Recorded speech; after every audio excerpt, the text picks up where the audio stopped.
Di tengah-tengah hiruk-pikuk jalanan yang tak pernah tidur ini, berdirilah sebuah negara yang telah menjelma menjadi kekuatan ekonomi terbesar kedua di dunia, menggoyangkan hegemoni yang telah lama mendominasi. Dari sebuah negara yang hampir terisolasi, kini China bangkit menjadi raksasa global yang sukar ditandingi. Apa yang telah terjadi di balik semua ini?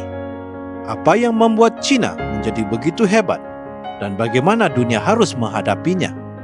Inilah kisah luar biasa tentang perjalanan ekonomi China yang mendunia.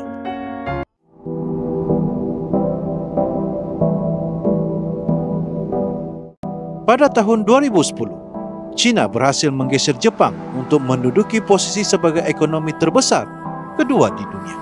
Sejak saat itu, posisinya semakin kokoh dan beberapa ekonom bahkan memprediksi China akan melampaui Amerika Serikat pada tahun 2030. Namun, pencapaian luar biasa ini bukanlah sesuatu yang terjadi dalam semalam. Reformasi ekonomi yang dimulai pada tahun 1978 di bawah kepimpinan Deng Xiaoping membuka gerbang bagi perubahan besar. Sebelum itu, China adalah negara terisolasi dengan ekonomi yang terpuruk. Rata-rata pertumbuhannya yang stabil sekitar 10% per tahun selama 3 dekade terakhir adalah bukti betapa dahsyatnya perubahan ini.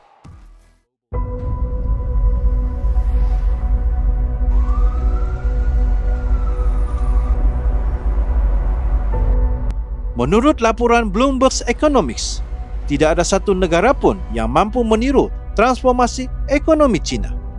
Ini bukan hanya tentang uang dan pasar yang besar, tetapi tentang infrastruktur yang kokoh, tenaga kerja yang cerdas, serta inovasi yang didorong oleh teknologi.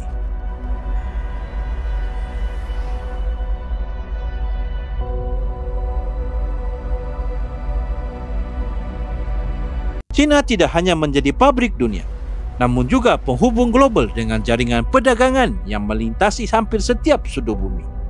Mereka bahkan menjadi destinasi ekspor terbesar bagi 33 negara dan sumber import terbesar bagi 65 negara berdasarkan studi McKinsey.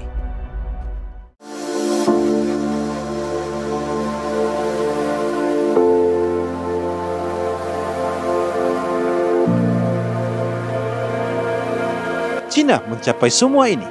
Jawapannya terletak pada reformasi yang mengubah corak ekonomi mereka yang dimulai sejak 3 dekade lalu. Namun, itu bukan hanya soal kebijakan. Ini juga soal peran teknologi, investasi besar-besaran, dan tenaga kerja yang luar biasa.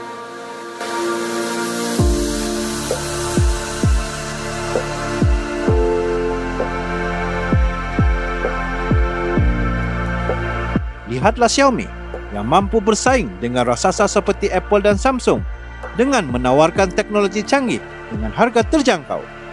Atau Tencent yang menguasai dunia media sosial dan hiburan digital di China dengan kapitalisasi pasar yang melambung tinggi. Dan Alibaba yang memecahkan rekod dunia dengan IPO terbesar sepanjang sejarah.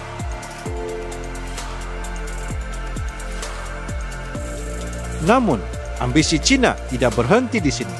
Mereka kini memperkenalkan One Belt, One Road, sebuah proyek ambisius untuk menghubungkan dunia melalui jaringan perdagangan global yang berpusat di China.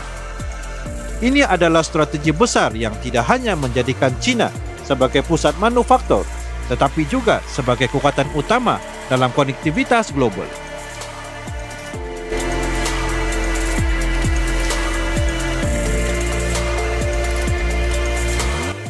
China telah membuktikan bahawa sebuah negara dapat bangkit dari keterpurukan dan menjadi kekuatan ekonomi dunia dalam waktu yang relatif singkat. Namun, di balik semua itu, ada pertanyaan yang harus kita renungkan bersama. Apakah kita sebagai masyarakat global siap menghadapi perubahan ini? Apa peran kita dalam membentuk dunia yang semakin saling bergantung satu sama lain?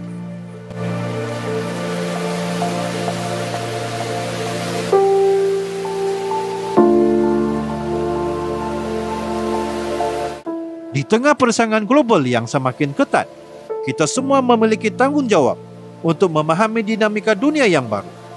Kita perlu memikirkan cara untuk beradaptasi dengan perubahan, berinovasi, dan bekerja sama untuk masa depan yang lebih baik. Saat dunia berubah, kita harus siap untuk berubah bersama. Mari kita cari cara untuk berpartisipasi dalam perubahan ini. Bukan hanya sebagai penonton, tetapi sebagai bahagian dari solusi global. Sebuah dunia yang lebih terhubung, lebih cerdas, lebih adil adalah sesuatu yang bisa kita capai. Tapi itu dimulai dengan kita semua. Mari beraksi, mari bergerak bersama. Jangan lupa untuk dukung channel ini dengan klik like and share ke teman-teman. Terima kasih sudah menonton.